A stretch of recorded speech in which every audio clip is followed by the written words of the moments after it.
नरेंद्र मोदी जी। नरेंद्र मोदी भारत में इतने सारे लोगों के प्रिय हैं और भारत के प्रधानमंत्री हैं, भारत के कार्यकारी अध्यक्ष हैं और वो बहुत सारी चीज़ों में बहुत अद्भुत हैं। बहुत सारी चीज़ों उनमें भी कमी है निश्चित रूप से, जिनके ऊपर चर्चा होती है। इतिहास उनका आकलन करेगा, अभी तो कर नहीं सकता क्योंकि अभी तो प्रधानमंत्री हैं। पद पर रहते हुए किसी का आकलन नहीं होता, पद पर जाने के बाद आकलन होता है। नेहरू जी का भी पद पर रहते हुए नहीं हुआ था, नेहरू जी का जाने के बाद हुआ, अटल जी का पद पर जाने के बाद हुआ। लेकिन फिलहाल जो उन्होंने लोकप्रियता हासिल की 2014 में, वो अद्वितीय थी। जो प्रोएक्टिवनेस उनमें है वो अद्वितीय है और ये विपक्ष के नेताओं को उनसे सीखना पड़ेगा कि आयु के 7वें दशक में होने के बाद भी वो जितना श्रम करते हैं, जितने सचेत रहते हैं, आयु के 50वें और 40वें दशक में होने के बाद भी अगर नेता उतना श्रम नहीं करेगा और फिर सोचेगा मोदी को हरा लें, तो ये तो मुश्किल हो जाएगा।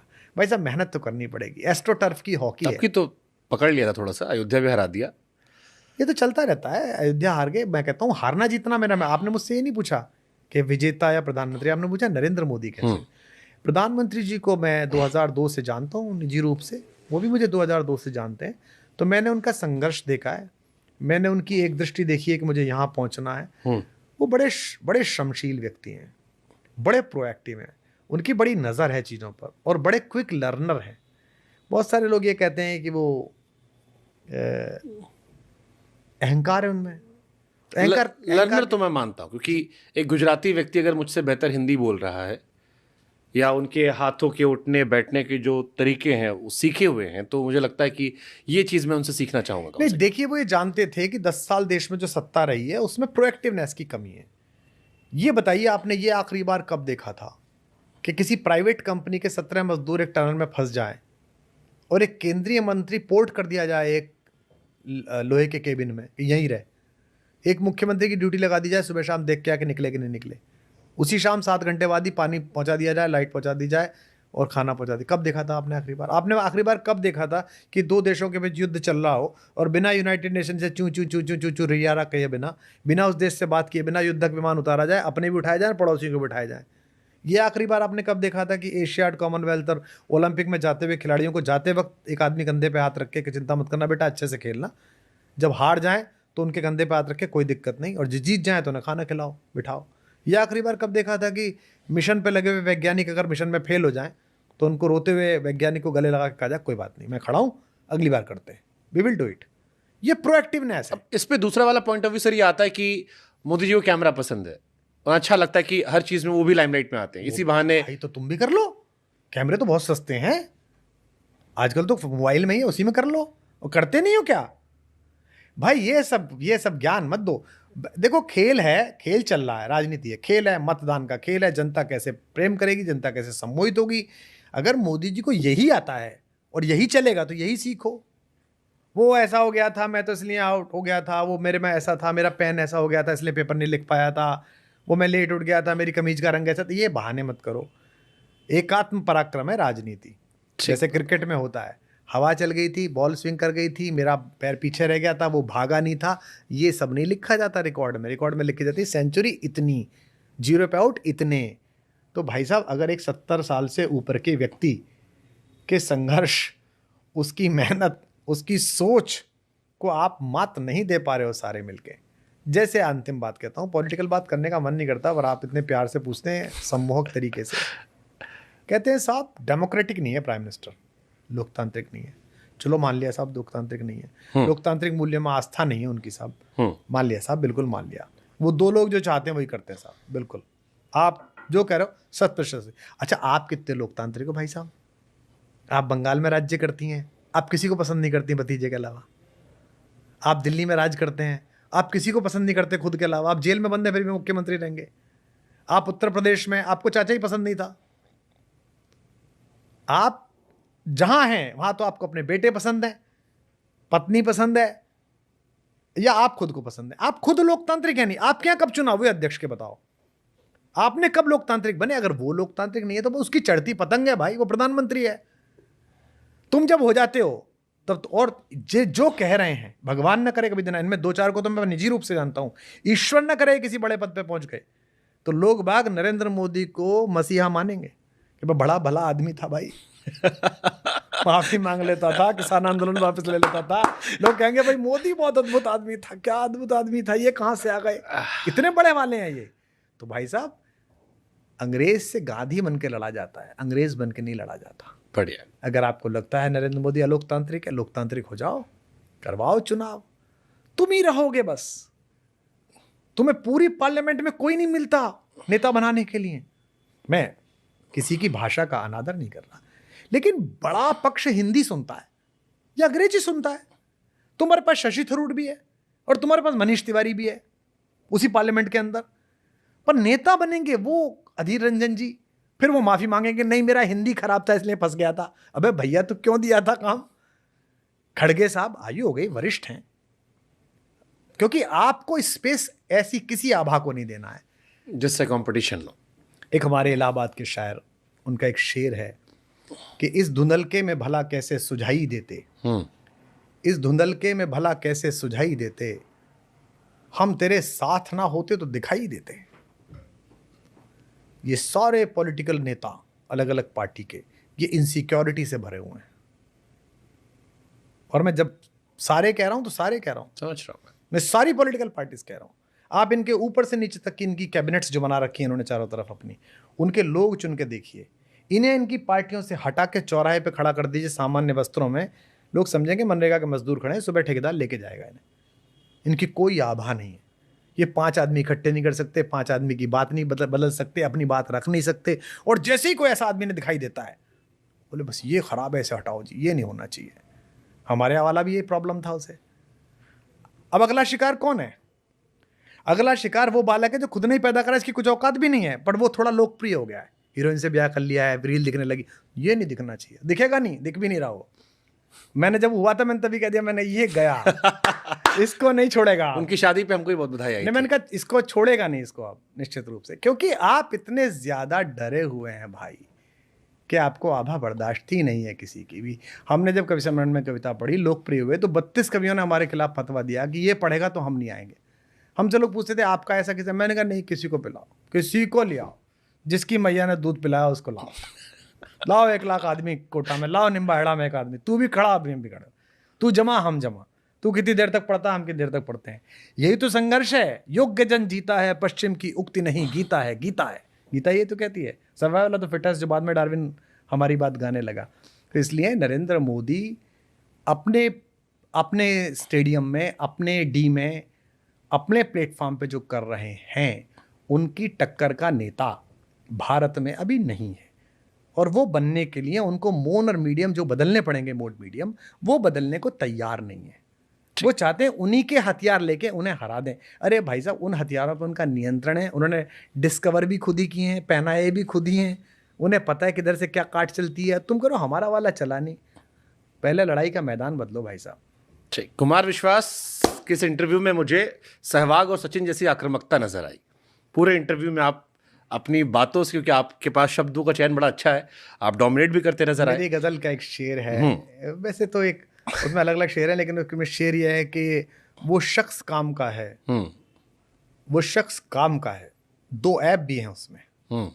वो शख्स काम का है, 2 ऐप भी हैं उसमें, एक सर उठाना, दूसरा मुंह में जबान रखना। शाबाश। तो हम में 98 गुण है 100 में से, 2 अवगुण है कि एक तो हम सर उठाते हैं और एक मुंह में जबान रखते हैं। और ये 2 अवगुण जहां जहां चलेंगे वहां वहां हमारी स्वीकार्यता नहीं होगी, और जहां जहां इन अवगुणों को गुण माना जाएगा वहां वहां हमारी स्वीकार्यता होगी।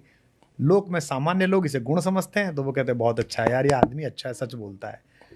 और संगठनों में यह कि यार ये तो बहुत अवगुण है, पता नहीं क्या बोल देगा, ये पता नहीं क्या कह देगा, तो वो दूर रहते हैं। नहीं, लेकिन इसीलिए हमने बेस्ट फॉर द लास्ट बचा के रखा था। अभी है एक सेगमेंट छोटा सा 60 सेकंड का बचा हुआ है, जिसमें हम आपको थोड़ी बाउंसर और यॉर्कर देंगे। इतने आसानी से आपको जाने दें फिर बात कैसी? कुछ तो आना चाहिए ना कि हमको भी लगे कि आप थोड़ा फंसे, थोड़ा असहज हुए, थोड़ा परेशान हुए। तो अब कहानी ये है कि हम 2 आदमी का नाम लेंगे, अब वो आपके ऊपर है, उस पर कितने करते हैं, और हम आपसे उनमें एक सवाल पूछेंगे, आपका नजरिया होगा। तो पहला सवाल, मनीष सिसोदिया अरविंद केजरीवाल में ज्यादा ईमानदार कौन है? अब वो तो सरकार वो चला रहे, उन दोनों को पता होगी, या सुप्रीम कोर्ट के जज को पता होगी जो जमानत देता है। साथ तो आप भी रहे। नहीं, मेरे सामने तो हो रही थी, मैंने बता दिया कि दोनों चोट्टा बना मत करो, तो उन्होंने कहा कि तू निकल ले यहाँ से, मैं निकल लिया। उसके बाद अब कोर्ट जाने, जज जाने, अब वो जज बता देता है कि वो वही जानेगा, भाई मैं तो क्या जानूं, मैंने कागज देखे भी नहीं और मेरी कोई रुचि भी नहीं उन कागजों को देखने की। राहुल गांधी, अरविंद केजरीवाल में विपक्ष का बड़ा नेता कौन बन सकता है? राहुल गांधी मनुष्य बेहतर है, मैं उनसे भी मिला हूँ, भले आदमी है, स्वीट से। मैंने तो उनके बारे में काफ़ी खराब बातें भी बोली थी हीट ऑफ द मोमेंट में जब हम चुनाव लड़े, लेकिन उसके बाद उनका जो व्यवहार रहा मेरे से, बातचीत का, सुनने समझने का, कभी मिल गए सार्वजनिक समारोह में, जहाज फहाज में कभी मिल गए, जिस गर्मजोशी से वो मिले और जैसा उनके रिफ्लेक्सेस दिखते हैं, उससे लगता है उनके अंदर ह्यूमन क्वेश्चन ज़्यादा है। और राजनीति हो और परिवार हो, वो मनुष्यता से ही चलते हैं, दूरता से नहीं चलते। तो एक नाम कौन सा लेंगे विपक्ष जो मोदी जी को टक्कर दे सकता है? वो जनता तय करेगी इन दोनों, मुझे क्या पता भाई, मैं एक वोट देने वाला हूँ, मैं अपनी वोट दे आऊँगा जिसको देनी होगी। एक फिल्म आने वाली है फ्रीडम एट मिडनाइट, एक बड़ा अच्छा सीन दिखाया गया उसमें, जो हमने पढ़ा भी था कि 45 में सरदार पटेल पहले प्रधानमंत्री बन सकते थे, गांधी जी ने नेहरू जी को चुना। आज के दौर में अगर आप देखें, बड़ी चर्चा चलती है पटेल नेहरू, पटेल कश्मीर वाले उस पे इशू पर, बस इशू पे, पटेल नेहरू में आप ज़्यादा किससे क्लोज पाते हैं अपने? देखिए, पहली बात तो क्या है कि सरदार पटेल बहुत अद्वितीय नेता हैं, बहुत अद्वितीय नेता। उनकी जो दृढ़ता है उसके कारण ही भारत के शरीर का निर्माण हुआ है। ये भारत माता का आंचल और फटा हुआ हो सकता था अगर पटेल ना होते तो। उन्होंने जो दृढ़ता दिखाई, जो पैर आगे रखा, चाहे जूनागढ़ रियासत हो, चाहे हैदराबाद हो, चाहे बाकी विलय हो, वो उनकी दूरदर्शिता, बुद्धिमत्ता, भोपाल, भारत का जो गृह कानून है, जो गृह मंत्रालय इतनी स्मूथनेस के साथ चलता है, उसके पीछे पटेल जी की प्रतिभा लगी हुई है। बेहद ईमानदार आदमी, जिनकी बेटी जो है वो सस्ती साड़ी पहन के रहती है इसलिए कि पिता की सैलरी इतनी है, गरीब की बेटी है, ये कहा उन्होंने। आप कभी महावीर प्रसाद त्यागी की किताब पढ़िए, आज़ादी के आंसू, सचमुच में आंसू आ जाएंगे, उसमें ऐसे ऐसे किस्से हैं। वो जो आप जिक्र कर रहे हैं, इतिहास में एक पन्ना ऐसा हुआ कि पटेल के समर्थन में ज़्यादा लोग थे, फिर नेहरू जी आ गए। जब गांधी 1920 के दशक में भारत में उतर के एक सक्सेसफुल करियर छोड़ के अंग्रेजों के राजा के सामने तनकर खड़ा था तो बहुत ताली बजा रहे थे। जब गांधी के सामने चार्ली चैपलिन झुक जाता था और उसने कहा मैंने ऐसा आदमी नहीं देखा अपनी ज़िंदगी में, मेरी गली में कभी मैंने इतनी भीड़ नहीं देखी जब ये फ़कीर उतरा है, तब तो आप बहुत ताली बजा रहे थे। जब आइंस्टाइन जैसा बड़ा वैज्ञानिक कह रहा था आने वाली सदियाँ इस बात पर भरोसा नहीं करेंगी कि हाड़ मास से बना हुआ एक ऐसा आदमी भी पृथ्वी पर चला था, तब तो आप बड़ी तालियाँ बजा रहे थे। अब आपको अपने हिसाब से निर्णय सोचने करने, तो आप गांधी की भूलों पे और गांधी की चीज़ों पे तबसरा करने बैठे। मेरा काम ही नहीं है यार ये, ठीक बात, कि मैं पटेल को और सुभाष को और नेहरू को और सावर को तुलनात्मक करता हूँ। मेरे घर के बुजुर्ग थे, कोई ताई जी का लड़का था, कोई चाचा जी का, कोई बाबा वाले थे, सब बहुत अच्छे थे। इन्होंने मुझे ऐसा घर दिया है, इसमें थोड़ा सा कोना आ गया, इसमें गीलापन आता है, इसमें ये, मैं इसके लिए उन्हें गाली नहीं दूंगा। मैं अपना कौशल, अपनी प्रतिभा लगा के इस घर को ऐसा बनाऊंगा कि उनकी आत्माएं जहाँ स्वर्ग में सामूहिक रूप से बैठी होंगी, वो कहेंगी कि बच्चे बहुत अच्छे निकले हमारे। अटल जी और मोदी जी में बीजेपी का सबसे बड़ा नेता कौन? अटल जी तो बहुत बड़े नेता हैं, नरेंद्र मोदी भी बहुत लोकप्रिय नेता है। मैं भारतीय जनता पार्टी का सबसे बड़ा नेता लाल कृष्ण आडवाणी को मानता हूँ, क्योंकि लाल कृष्ण आडवाणी का ही चमत्कार था कि उन्होंने, गौतम गंभीर वाला बयान था ये। नहीं, लाल कृष्ण आडवाणी का चमत्कार था कि उन्होंने भारत में प्रो कांग्रेस और एंटी कांग्रेस राजनीति को प्रो बीजेपी और एंटी बीजेपी बनाया। एक लंबे समय तक इस देश में राजनीति ये चलती थी, प्रो कांग्रेस पार्टियां होती थी, एंटी कांग्रेस पार्टियां होती थी। आज क्या है, प्रो बीजेपी पार्टी और एंटी बीजेपी पार्टी है। और संगठन बनाने वाला व्यक्ति होता है जो नेता ज़्यादा पैदा करता हो। आडवाणी जी ने नेता बहुत पैदा किए। आडवाणी जी जब राष्ट्रीय अध्यक्ष थे तब आप राष्ट्रीय महासचिव सोचिए कौन कौन थे। सुषमा जी थी, उमा जी थी, प्रमोद जी थे, एक से एक तोप। आडवाणी जी के समय में जो राज्यों में मुख्यमंत्री बने वो कितने लोकप्रिय नेता आगे चल के बने। तो संगठन जो बनाता है नेता के रूप में, पूछा आपने, शासक नहीं पूछा मुझसे। अटल बिहारी वाजपेयी अद्भुत प्रधानमंत्री रहे, उनके निर्णय। बीजेपी का सबसे बड़ा नेता कौन? हाँ, मतलब मुझे लगता है कि तुलनात्मक दृष्टि से आडवाणी जी ने जो निवेश किया इस पार्टी को खड़ा करने में, इसके संगठनात्मक ढांचा खड़ा करने में, जैसे मध्य प्रदेश को भारतीय जनता पार्टी का मायका कहा जाता है, कुछ भी आंधी तूफान आए वहां नहीं हिलता, क्योंकि वहां आज भी अगर 10 नल गांव में आए हैं तो ये कहां गढ़ेंगे, ये विचार विधायक जी नहीं कर सकते, पार्टी का काडर करता है। तो वो जो निटिंग की गई है वो उनकी युति में, क्योंकि अटल जी तो निश्चिंत लोकप्रिय नेता थे, भाषण देना जाना, संगठन का काम तो सदा उनके हाथ में था। तो ये दोनों भी बहुत पावरफुल, बड़े लोकप्रिय, बड़े लोकख्यात। अटल जी की तो क्या ख्याति है, मतलब अभी तक भी उनका शरीर नहीं रहा लेकिन उनका यश आज तक है। और नरेंद्र मोदी की लोकप्रियता तो असंदिग्ध है ही। लेकिन मैं मानता हूँ कि संगठनकर्ता के रूप में, एक पार्टी के नेता के रूप में आडवाणी जी ने जो काम किया वो इस पार्टी में मील का पत्थर है, जो शायद अब दोबारा करने की आवश्यकता है, जब पार्टी इतना विस्तार पा गई है।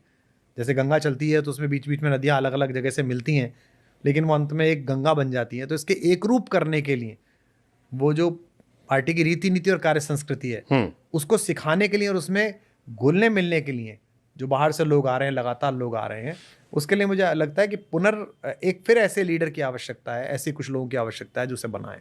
राहुल गांधी और प्रियंका गांधी दोनों में किसकी अगुवाई में कांग्रेस की सरकार आ सकती है? वो तो उनका आंतरिक मैटर है कि वो किसको देखते हैं। प्रियंका जी के पास अपनी दादी की छवि की लोकप्रियता भी है और वो जानती भी हैं कि बोला कैसे जाता है। राहुल भी जिस तरह से ग्रो कर रहे हैं, आपको लगता है राहुल जी डिफीट कर पाएंगे आने वाले टाइम में? नहीं, राजनीति में तो कुछ भी हो सकता है, लेकिन हम जब 14 में चुनाव लड़े थे तो हमारा कहना क्या था उनसे?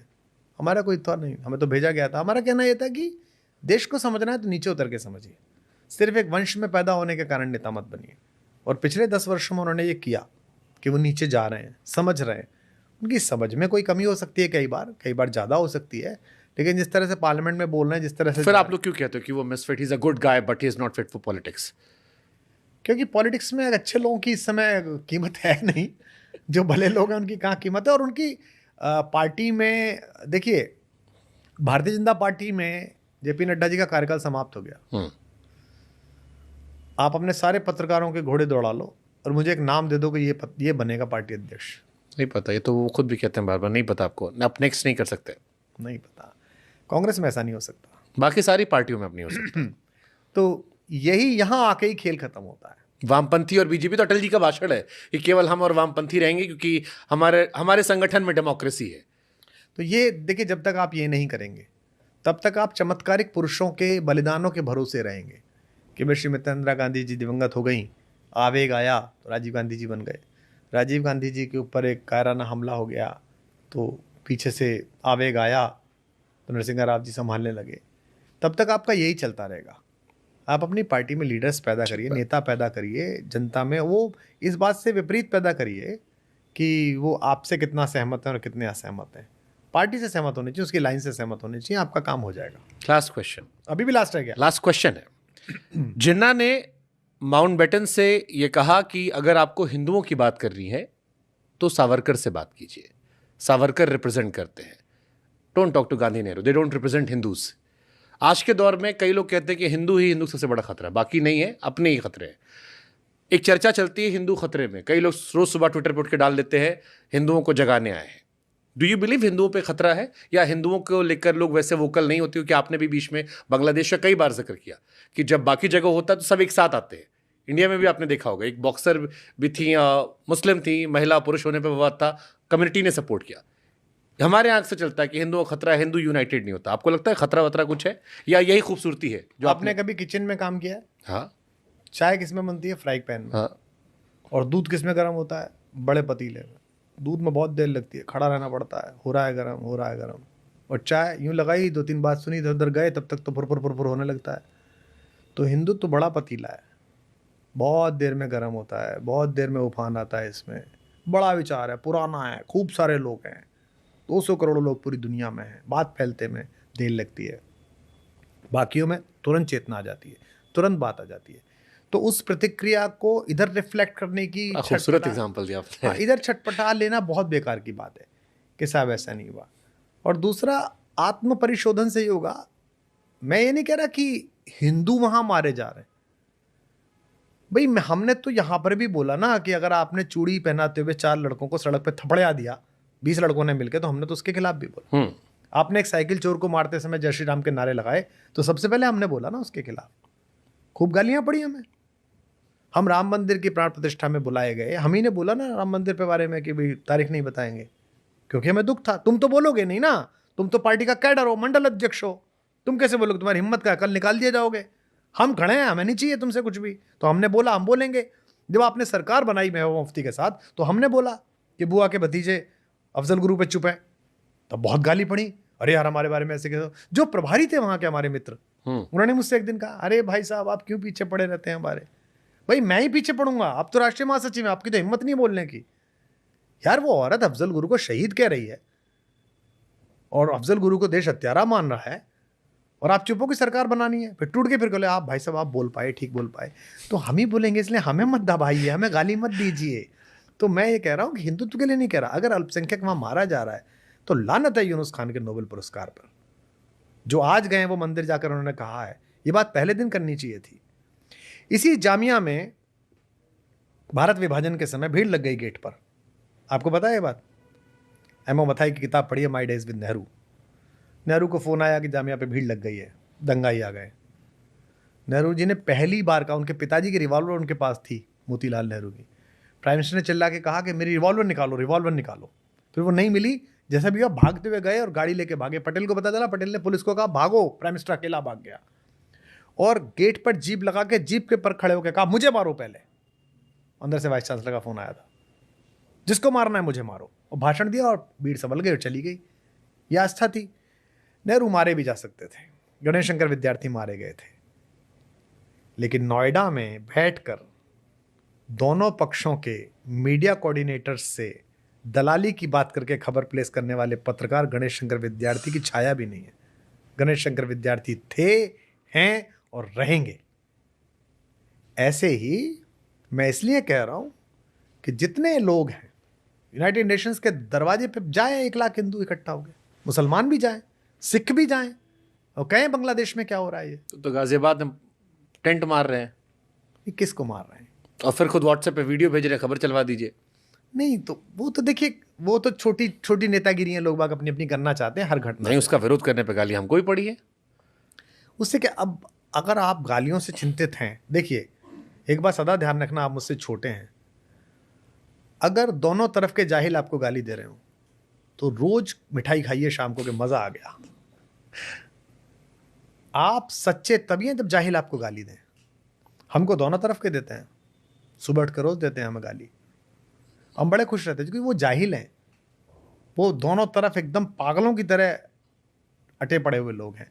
तो हिंदू धर्म बड़ा है, विराट है, सहिष्णु है, पर सचेत है, और मैं नहीं मानता कि वो खतरे वतरे में है। उसे सतर्क और सचेत रहने की आवश्यकता है, और मुझे अपने धर्म का किसी दूसरे धर्म का रूपांतरण नहीं चाहिए भाई साहब।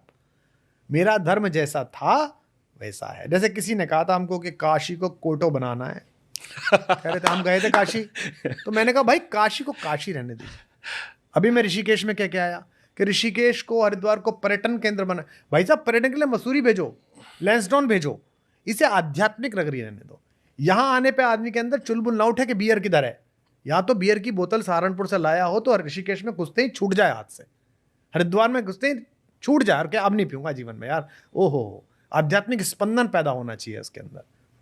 तो हिंदुत्व को किसी दूसरे धर्म का प्रोटोटाइप नहीं बनना और ना बनने देना। जिनका प्रोटोटाइप बनने के लिए कह रहे हो वो तो वैसे ही फजीते में, जहाँ जाओ वहीं फजीता कर रखा है। हम तो कम से कम ऐसे नहीं हैं। आपने कभी नाम सुना हमारा बाहर विदेश में? दुनिया के देशों में आप भी गए होंगे, मैं भी 40 देशों में गया हूँ, मुझे सदा तारीफ मिली है। Very humble, very good people, very good neighbour. मुझे ऐसा ही देश चाहिए, ऐसे ही लोग चाहिए। Thank you so much. बहुत धन्यवाद आप सबका। मैं कुछ ऐसा बोला हूँ जो आपको रुचिकर ना लगा हो तो सबकी जिम्मेदारी इस सुदर्शन व्यक्ति को है, और जो कुछ अच्छा लगा हो उस सबका श्रेय मुझे दे दीजिएगा। बहुत धन्यवाद। Thank you so much sir, lovely talking. बहुत धन्यवाद।